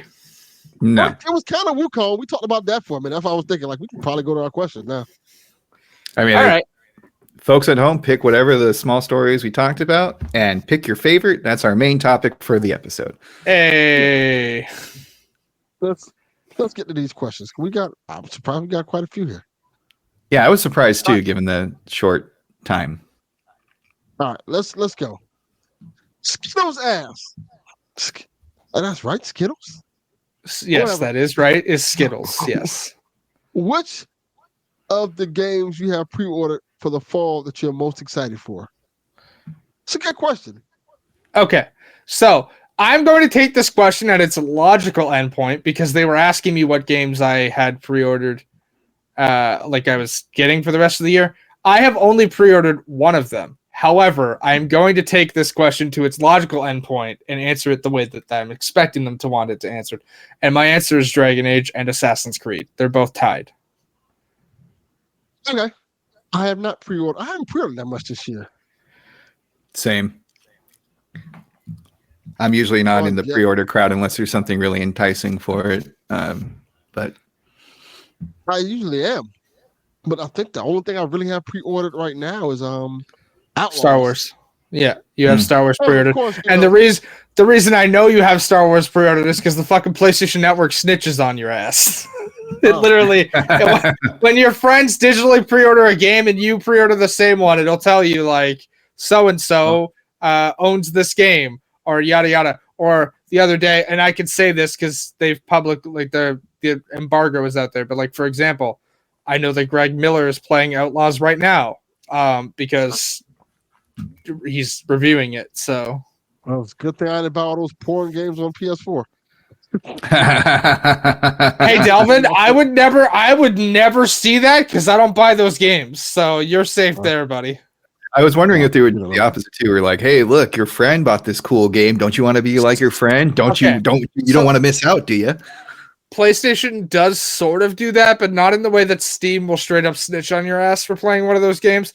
PlayStation will go, hey, here's a list of games that are popular with your friends, but it needs to be more than one person playing that game for it to show up in that list. So even then, I wouldn't see Delvin playing the porn games unless I explicitly went searching through the friends list. Do I need to start playing porn games, Delvin, so we can get Hayley some access? I am not going to play these porn games. I don't know what's wrong with y'all.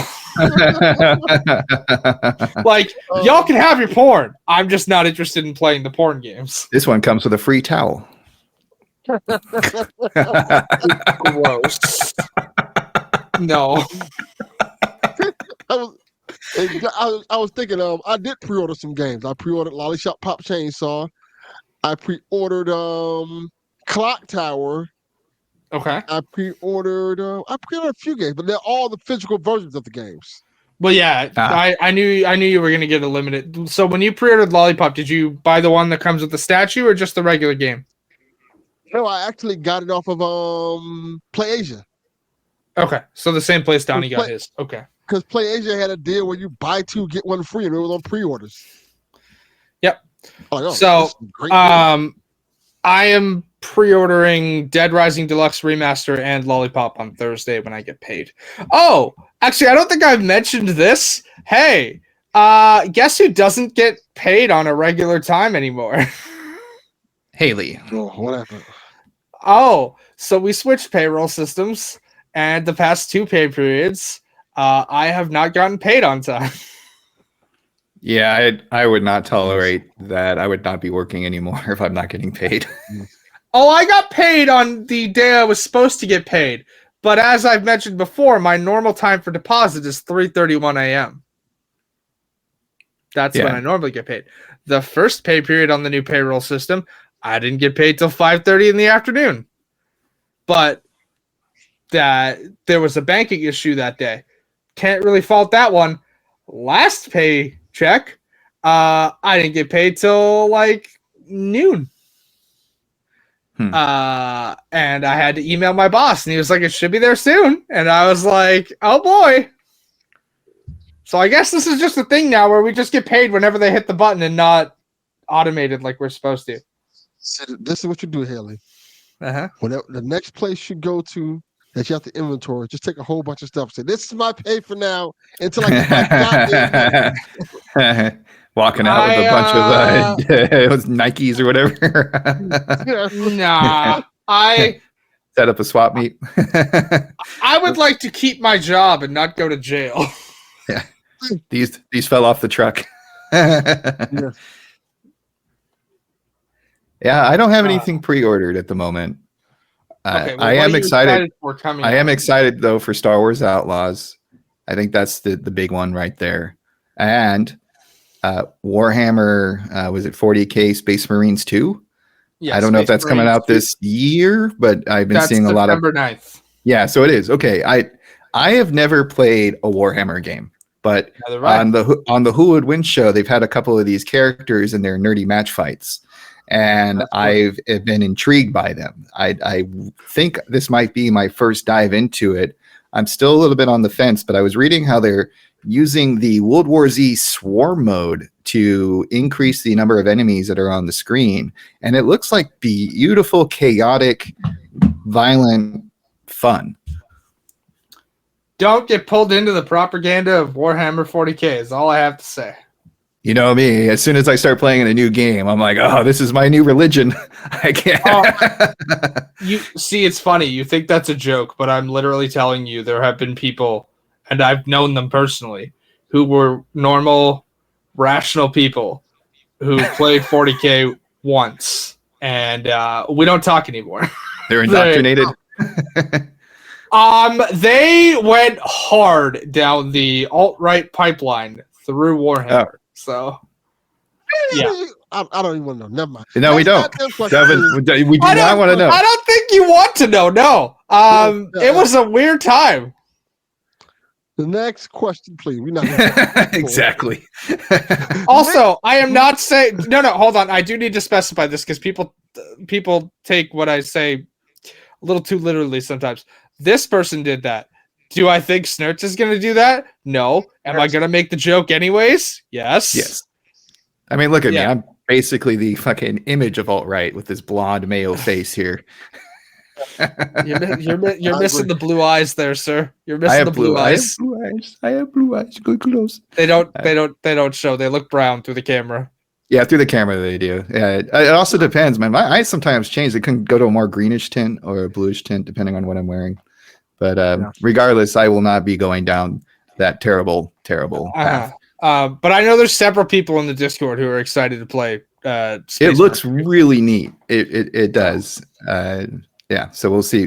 That's what those are the two moments that I'm looking forward to at this moment. Okay. All right, Delvin, what are you most excited for?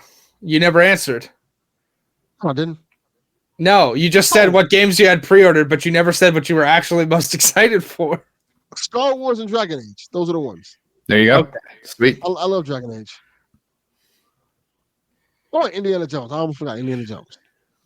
The Xbox exclusive for 6 months. I hope I can wait 6 months. I don't know. I might just have to watch the movies again. I'm going to play it on Game Pass, and then I'm just going to buy it on PS5. Oh, cool. I'm curious to see what you think of the game.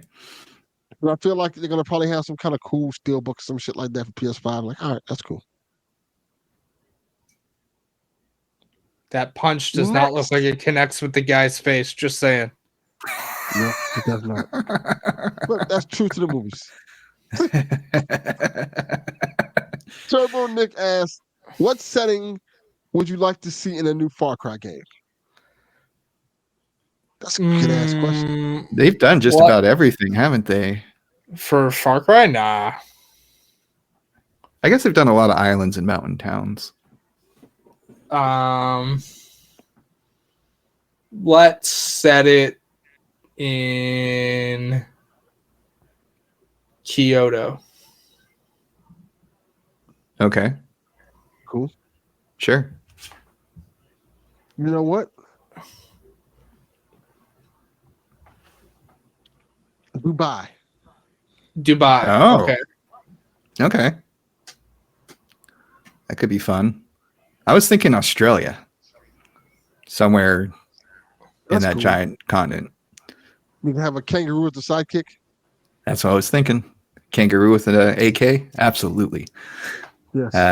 I was thinking someplace where, like, you know, because it's the vehicles, you want to have nice space, right? Have they done an urban Far Cry setting? Yes. Which one was that? So 5 has urban sections, and so does 6. It's more. 6 definitely has some urban sections for sure because they have that big main capital city. But I'm thinking like in LA, a Chicago, a Miami. Oh yeah, no, they haven't done anything like that. Yeah, because it's usually more rural settings for them because you want that open space to drive around and whatnot. But Far Cry is one of those games, just very similar to Assassin's Creed, that you can kind of pluck into almost any setting, and I think it would work. The North Pole. I was thinking actually that too. Polar bear with a rocket launcher? Hell yeah. Oh, boy. Animals wreck weapons. I want a grenade launcher that shoots penguins. Why? Because I'm a silly goose. That'd be great. All right. Jackie G asks, what was your favorite announcement from Gamescom?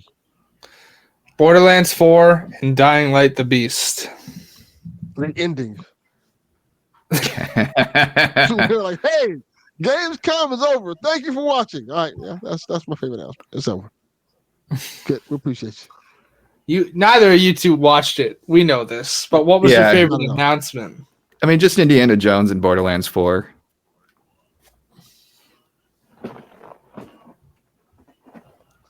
Makes sense. Yeah. Delvin? No, but it's not enough. Favorite announcement. Still all like, all right, this is fine. That King Toll game looks cool. Oh, yeah, I've heard of it, but I haven't seen anything. Is it a real King Kong game, or is it that crap that we got before? So I'm assuming it's gonna be the same crap we got before. I hope Bummer. not. It looks interesting because what it is it's a side-scrolling game where you play a human and you're in the city where King Kong is and these kaiju monsters are fighting in the background. Okay. And you're trying to survive the city while this is going on. So it's not like a game mill game. It looks actually pretty interesting. Is that Kong Survival Instinct? Yes. Okay. I'll have to check out that trailer later. That's fascinating. Nice. So it comes out this year. A lot of stuff comes out this year. Right. Next question from Terps fan. What does SIE take from Concord's presumed failure? Nothing, because SIE doesn't learn. There you go. Easy peasy. That's a great answer. Genuinely, though, we should throw Rude Day's question in here as well, because it's kind of the same one. Okay. Root Days asks, with Concord seemingly not taking off, do you think this is a genre issue more than the game itself? Yes, that's exactly what I think it is. Yeah, 100%. I don't think it's a genre issue more than the game itself. I think it's that the game is $40 and all the other hero shooters are free. Because genuinely, people are very excited for another hero shooter that's launching in 3 months. What is that? Oh, Marvel Rivals. Marvel And is that one Rivals is free? another. Yes, it's free. That's free. And Yeah, okay. all of the heroes will be free at launch, and they've already committed to them being free after launch. So any heroes get added are going to be free as well. Oh, And wow. they can do that because again, it's a Marvel game, so they're gonna make boatloads of money off the skins for the characters. Oh, I see. like- So if you want Magneto and his like super sexy outfit, you got to pay extra, but you get a default costume for whatever. Yeah, Yeah, but again, how rare, like that's pretty rare nowadays for a hero shooter to have all the heroes available at launch. It is very rare. Absolutely. But I'm super I don't- interested to see how that game does. I don't think it's the genre. I genuinely think that this game, Concord, wasn't marketed well.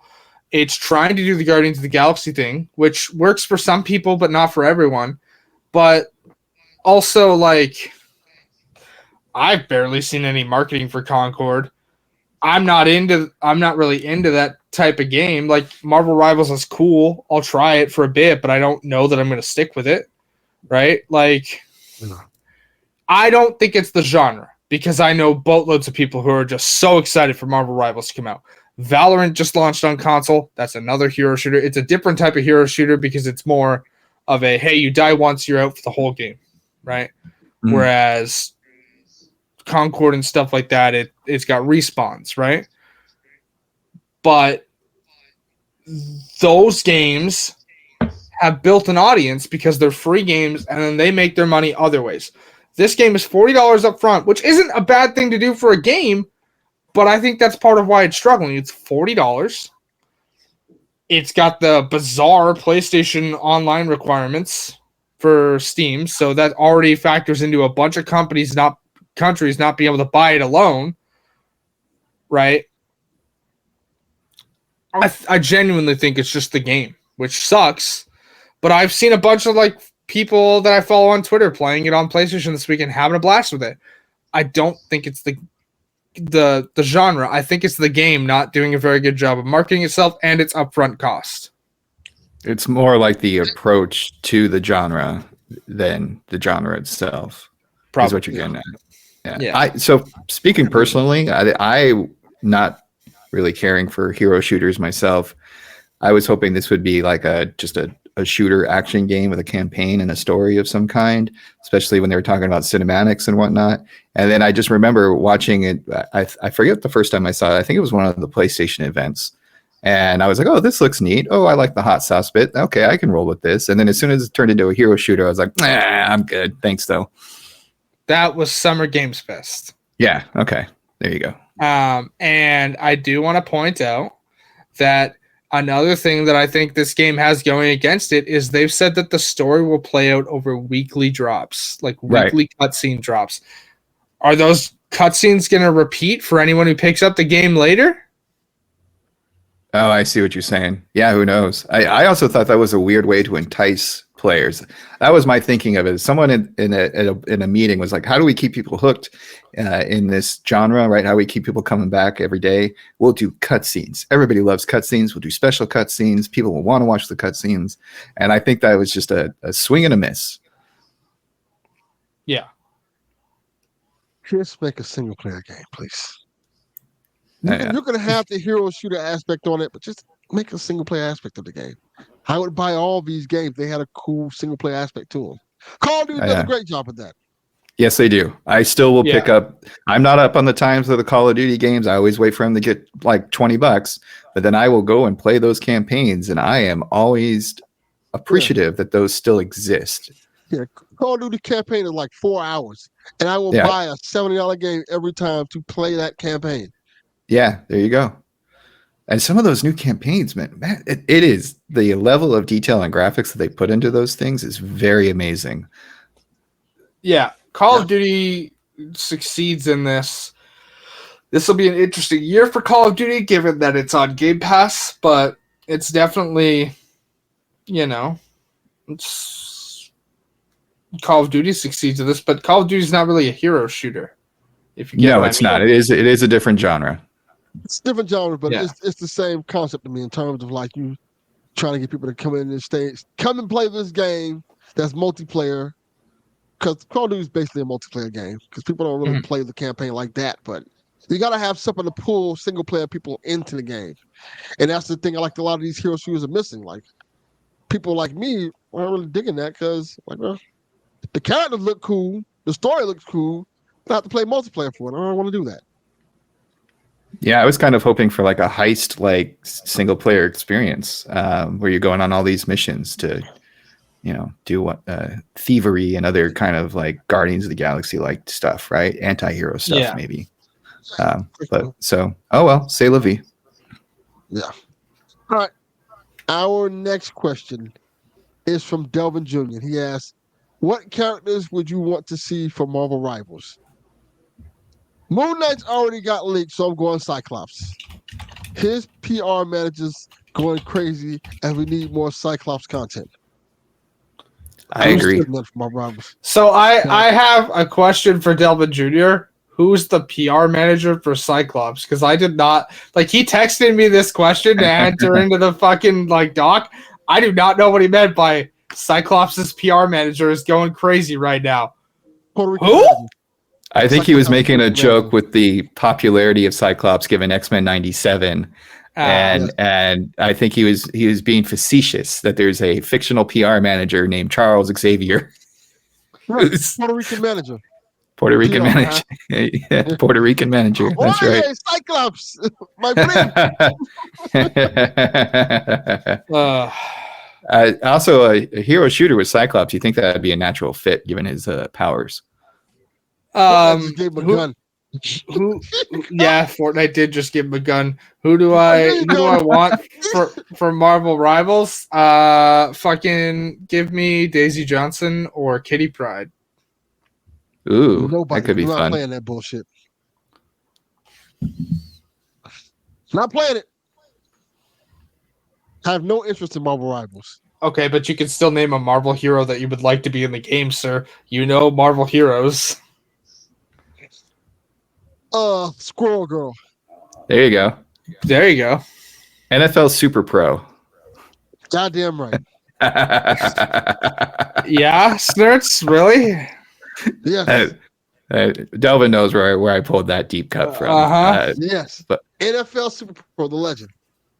yeah, with his and also let's put in his arch nemesis. What is it? Rewind, review, what is it? Replay? Yes. Instant replay. Yes. Instant replay. That's it. Yeah, very good. Yes. No. All right. I don't know. I'm looking at the roster. It's already pretty stacked. I'm not playing this shit. Right now, I have less than zero interest in playing this game. Like none. It's free, so I'm wondering if I'll try to like play it with some friends or if I will just ignore it altogether. I'm going to ignore it altogether. Yeah, we knew that. Yeah, I'm just really not. I can't really think of some. I'm looking at the roster here, and I'm just like, that sounds pretty good. You know they're going to keep adding. Of course. They'll get Red Hulk, Green Hulk, Gray Hulk, She-Hulk.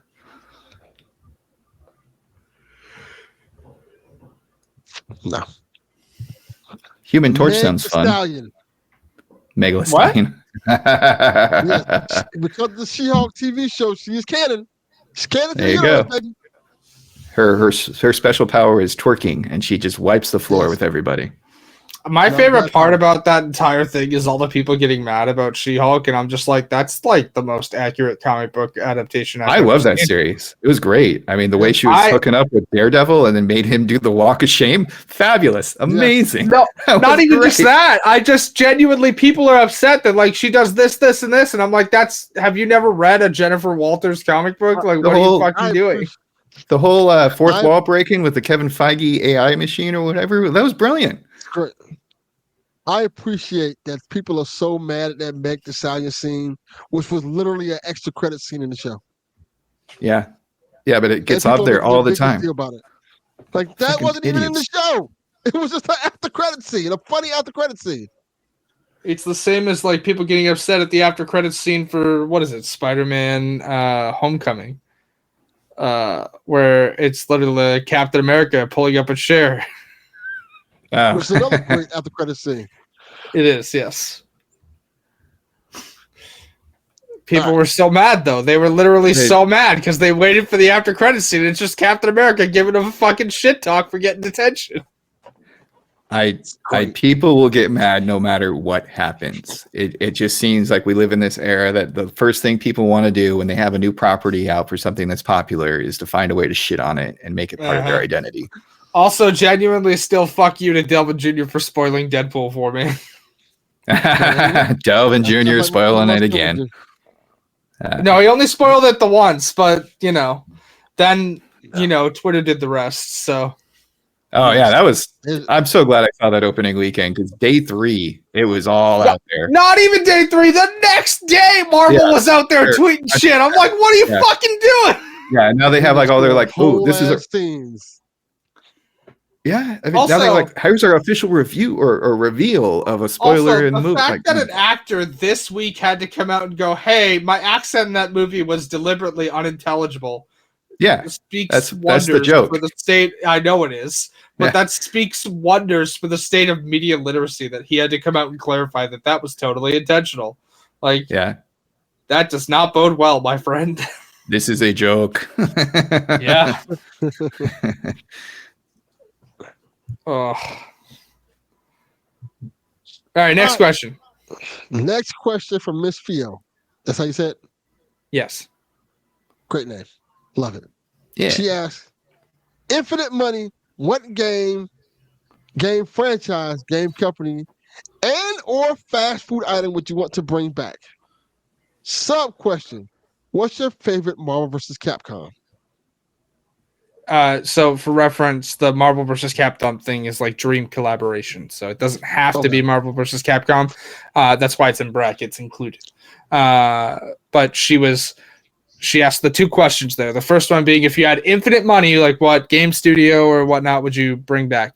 I am immediately going with Visceral. Bring him back. Okay. That's the people who did Dead Space? Yes. Yeah, bring them back. 100%. I love Dead Space. And I say that and not Infamous because the people that made Infamous are still around. They're just doing other things. Well, I mean, so you could have said, I thought you were going to pick Infamous. Really, that's what I always go for Infamous, and I will always want Infamous, but Sony's like out there not listening. So, you know what? To be different, I'm going to say bring back Sega, but the game making company, the console makers. Oh, you want hardware? Hardware Sega, baby. Yeah. Yeah, you want your Dreamcast revived, Zombie Cast. Dreamcast 2, baby. Bring back the Dreamcast 2, the Sega Neptune, everything like that. I think that would be pretty fun to see what Sega would do in this modern generation. Sure. What if there was a world where Sega and Xbox ended up merging because they were both kind of like floundering like below Sony and Nintendo, right? That I don't know. That just a weird what if kind of like game came into my brain when I heard that combo. It's like, oh man, what if they were like both kind of like on the lower end? They're like, you know what we're gonna do? We're gonna combine our forces together and we're gonna have Sega X. Kind of dig it. Kind of dig it. I'm trying to think. I would like to see some Marvel Ultimate Alliance come back as far as a game goes. I think we are due for some top-down RPG style Marvel stuff. Yeah. I do miss those games. Yes. I don't eat a lot of fast food, so I don't even know what's like gone. You know what game I miss? Marvel Heroes Omega. Oh yeah, that was so good. It was a lot of fun, and then they just got rid of it for some reason. The studio shut down and the servers got closed. So, for anyone who doesn't know what Marvel Heroes or Marvel Heroes Omega is, because they're both the same game, but Omega was the version that was available on console, it was an online game where you picked whatever hero you wanted to play, and you ran through a story that was carefully crafted. It wasn't like a standard MMO, but it was like a Marvel story, but it was online, and you could play with up to 4 players in a party. And they had great character designs. Like, for example, if you chose to play as Spider-Man, one of the skins was Venom, but another skin was Spider-Gwen, who's now called Ghost Spider because, there's multiple Spider-Women out there. So that doesn't really work. Call yourself Spider in your first name. Hey man, that's because originally she was meant to be a one-shot character, and she was so popular that she's literally the only version of Gwen Stacy out there now. So I'll fucking take it, okay? I love Spider-Gwen a lot. Like, she's my favorite Spider-Person. Yeah, it's really cool. I like how she's in a band too with MJ and friends. It's pretty neat. Yeah, well, I mean, because Peter Parker's dead in her universe, so right. Well, and there's that touching panel too, where like Peter Parker from the different universe meets Gwen, right? And they're kind of like, hey, like shared trauma, we should watch out for each other, and it's touching. Yes. But like Marvel Heroes and Omega, again, they're the same game, but like it was a fun time, and then the studio went under and the servers were shut down, so now you can't play it. Yeah, it's dead. Yeah. I don't really have a Marvel Capcom Dream collaboration. I'm struggling with that one. I mean, they kind of did it, but not well already. Like Mortal Kombat and DC like had that combo game. Yeah. You know what? Marvel. Let's go that route. Marvel versus DC game. That would be fun. That'd be a lot of fun. DC fighting game. Yeah, I would even if it's mediocre, I would play that especially if they have a NetherRealms like story that's fun to enjoy. So let me ask you this, Hayley. Mm-hmm. Would you prefer a NetherRealms version of that game or a Marvel vs. Capcom version of that game? Definitely Marvel vs. Capcom because NetherRealm needs better netcode. I enjoy the combat more. I like how I immediately said something that Delvin didn't understand. Yeah, absolutely. I'm like, what the fuck are you talking about? Okay, so the netcode for NetherRealm games is not good. Like it essentially causes like frame skips and things like that cause like lag.